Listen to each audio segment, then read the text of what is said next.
Hey guys, welcome to this week's podcast episode. I'm really excited about today's guest. She's doing amazing things in entrepreneurs, helping others succeed. We're trying to beat the trend, be on the cutting edge. It's Lynita Mitchell-Blackwell. You can see her book in the background, Live Life on Fire. We're going to talk all about that. She's got an amazing journey, and I'm happy to have Lynita on the show to help add value to the audience. So, Lynita, welcome. Thank you. I am so happy to be here today. Yeah, I love everybody's origin story, and because it sets the stage, it creates intrigue and inspiration, and then we get into the main conversation. So tell everybody about how you came to be who you are. Absolutely. I have to tell you, Doc, I have a beautiful life. I come from wonderful parents who love me, great siblings, my teachers and my community seeded into me. And they gave me the same playbook that your community probably gave you. If you work hard, and you will become successful and you will live happily ever after, right? Um, but no one ever defined when the end point for that was going to come. Yeah. And so I achieved everything I ever wanted. I'm a practicing attorney, have my firm for almost 17 years now. I'm a wife to a wonderful man, a mother to a beautiful teenage daughter. I earned my CPA license, have been a CEO of a media company, a nonprofit. I have a speaking business, and I am a six-time best-selling author. But no one told me that I would need to disengage my self-worth from this idea of success. And so I worked myself into a stress ball. And literally one day, my daughter came home and she was six at the time and found me passed out in the middle of the floor from exhaustion. Uh-huh. Because I was working days at a time with no sleep and saying yes to everything because I wanted people to like me. I wanted them to be excited about having Lanita on their team. And it wasn't until my health failed and I literally found myself in the hospital with stage four endometriosis and a series of very long disclosures saying, we don't know how this is going to turn out. That I said, oh no, I've got to change something. And that is where the live life I had to redo my whole life and how I define success from things. And there's nothing wrong with stuff, Doc, right? We got to have a house. I like my car. What I'm saying is it can't define who we are. And so in redoing that definition, it became peace, joy, and fulfillment for me. Well, it's amazing, this amazing story because a lot of doctors and people, lawyers, attorneys, high income, they've reached success, they've gone through all the jump through all the hoops and they come to the end of it and they're like, well, what did I just do? I did this for my parents or did this for society and I don't know why I'm living. And so I love how you're trying to define like success and happiness, on your terms. I just got done with a podcast with another guest.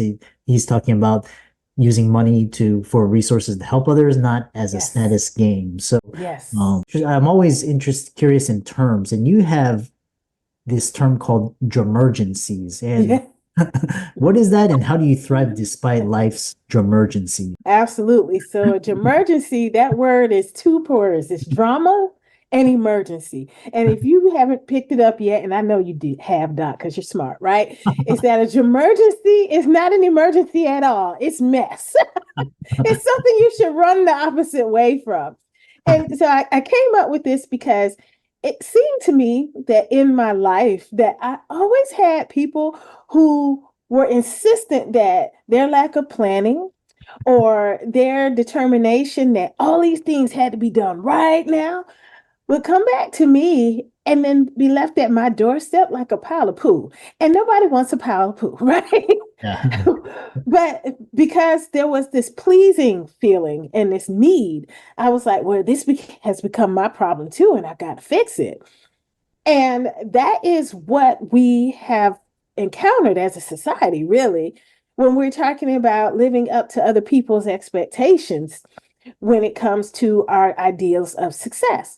And for anybody who's saying, no, that's not me, I figured it out, I got it. Well, you are one out of 100. And hats off to you. But I am telling you that if you dig a little deeper, you probably haven't, because someone else gave you those standards to live up to. Someone who loved you, who seeded into your life, who said that if you go to school, you get good grades, you get your degrees, you'll make a lot of money, you'll have friends in your income bracket, you'll be able to go on these fantastic vacations, and you'll have these wonderful things, and you will live a life that is wonderful, that other people will emulate. Well, that was half true. Other people do look at that and say, gosh, I want that. But you don't necessarily want that comes with that. The sleepless nights, the stress, the physical ailments. Sometimes swallowing when you should be shouting out loud and saying, that is not my responsibility. This is not what I want for my life. Instead, you have this tight smile on your face as you're trying to hold it all in, right? And so when we're talking about these emergencies and how to live a life that minimizes them, because we're always going, right? We have to get to a place where we set our own standards. And we do that by stop trying to live a perfect life and living an excellent one. And the difference between those two is that the perfect life is checking off someone else's boxes, and an excellent one is us creating our own set of values, the things that satisfy and make us happy, and building in some grace in there. So when things don't turn out quite like we had in mind, we're okay with that.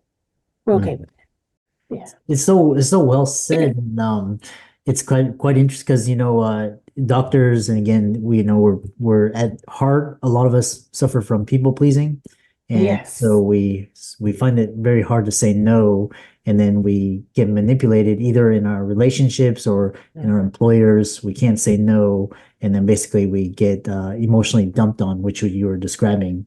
Mhm. So talk about this concept of boundaries and saying no. And the more people I talk to, more successful people, they say no 9 times out of 10 and say yes 1 out of 10. So talk about boundaries. Absolutely. So for us to have boundaries, we first have to have a love of ourselves. And we're not really taught to do that. We are taught to please other people. And then they give us their approval. And then we mistake that for love, right? And so the Yeah. first thing is we have to totally and completely remove that as our definition of love. And we have to learn to embrace all parts of ourselves, the parts of ourselves that are not all that great, the parts of ourselves that sometimes we try to hide and pretend aren't there, right? But we also embrace the parts of us that are amazing, that other people say yes to, but we said yes first. So that we're smart, that we're funny, that we are kind, that we're compassionate. And yes, we do a really good job with our client services. That's good too, right? Once we have that nailed down, then it becomes very easy for us to say yes or no to things, because once we love ourselves, our life purpose, our vision for how we want things to unfold for us, it is clear. And anything that doesn't line up with that, that's a no. That's an easy no. And we can say it with kindness and with grace, Mm. but it's still no. And then, one thing that I've noticed is saying no in the initial phases of our healing process for people pleasers, saying no results in feelings of guilt and shame. They're like, oh, when I say no, or when I choose myself over others, I feel guilty and I feel shame. So talk about this process of healing this people pleasing personality and letting go, just letting it go, and doing what is best and being okay with people not being happy with your choices. Right. So the first thing is to really embrace self love. And that also has the self care component. Once we build those things in, there is not a whole lot of time for foolishness, I'm gonna tell you, because we want to be surrounded by things that lift us and make us happy, our family, our friends, things and places that we enjoy. We embrace our solitude and time for meditation and prayer. Then we have the time for other things. And so we are going to become very, very choicey about what goes into those remaining spots. And I promise you, you are not going to make a lot of time for anything that does not lift you up. You feel good, where you have to do things like CLE, continuing education. Nobody really wants to do that. But we want to keep our license so we can practice. But that is consistent with our vision and our life purpose. Anything that is inconsistent, we have to let go. And once we can do that, whether someone is happy with us, whether they're pleased with us, it becomes less important. Yeah. Because we know that those folks who get it and understand, those are the keepers. Those who make it seem like it's a personal attack, they are not keepers. And how do you address this if the people that are not pleased are, your loved ones, like your spouses or your parents, that's really hard because like the more I study really truly successful people, like the top 0.1%, if you like, Michael Jordan or Kobe or Mark Zuckerberg, all these people, they have to be different and they have to own it. And usually it's at the expense of, a family or relationship. So what do you do then? So there are a couple of things, and I love your examples with all of these very successful people. I would say the first thing is to realize that you have your biological family who you were born into that, right? But then you have an opportunity once you become an adult to create your destiny family. So these are your friends, these are your colleagues, these are the people with whom you are on mission. And once you identify those folks, then it becomes a lot easier when the biological family has to fall away. I'm very blessed in that my biological family is also part of my destiny for everybody. And there have been people that I release and love, let go and love. And sometimes they've come back later and sometimes they just have not. But that's how you have to do it. And when you named Kobe Bryant, Michael Jordan, their nuclear family, very tight, right? People, cousins and all the rest of it, they had to let them go. They weren't part of the destiny family.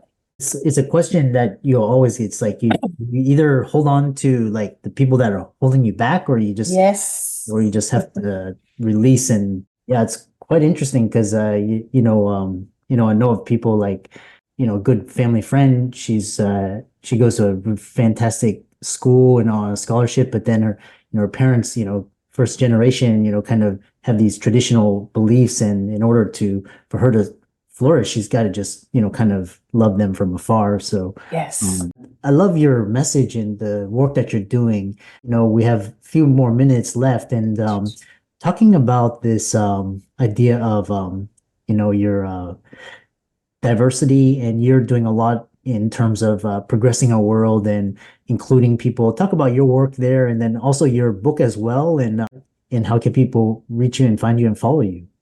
Thank you for that. I really appreciate it. One of the things that I think is important when we're talking about diversity is to understand that it is so much more than color, culture, religion. Each person, even if they share those things, they are still separate and unique.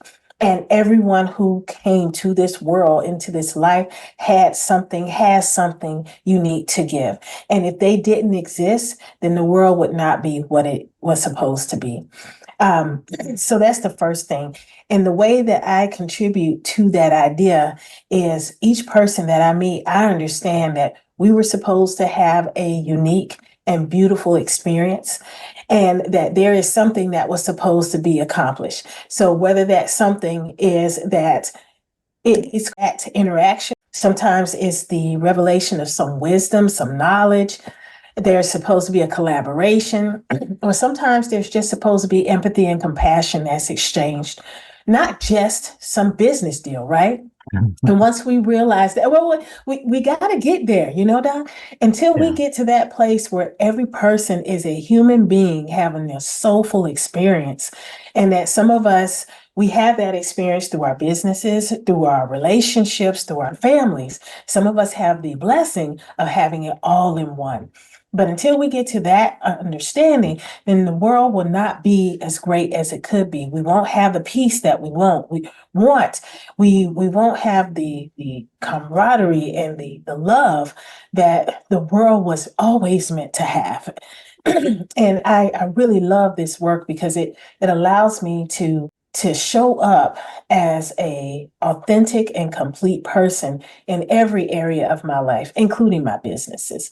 And so, as to your question, how to contact me, how we can work together, my website is the best way to do that. It's my name, LynitaMitchell-Blackwell.com, spelled Lynita. And we can connect via email. You can join my mailing list. We can connect together on social and just see where things go. Yeah, I love this conversation, and it gets to the heart of why so many of us, we've reached the pinnacle, but we're still unhappy, and it comes down to people pleasing, boundaries, saying no. It talks about you're choosing our circle as well, and so I love that. Um, and for the audience, I recommend everybody checking out Lenita's book. Live Life on Fire. Those resources will be in the links and show notes. Be sure to give her a like and follow on socials. And with that, thanks so much for coming onto the podcast. Thank you so much for having me.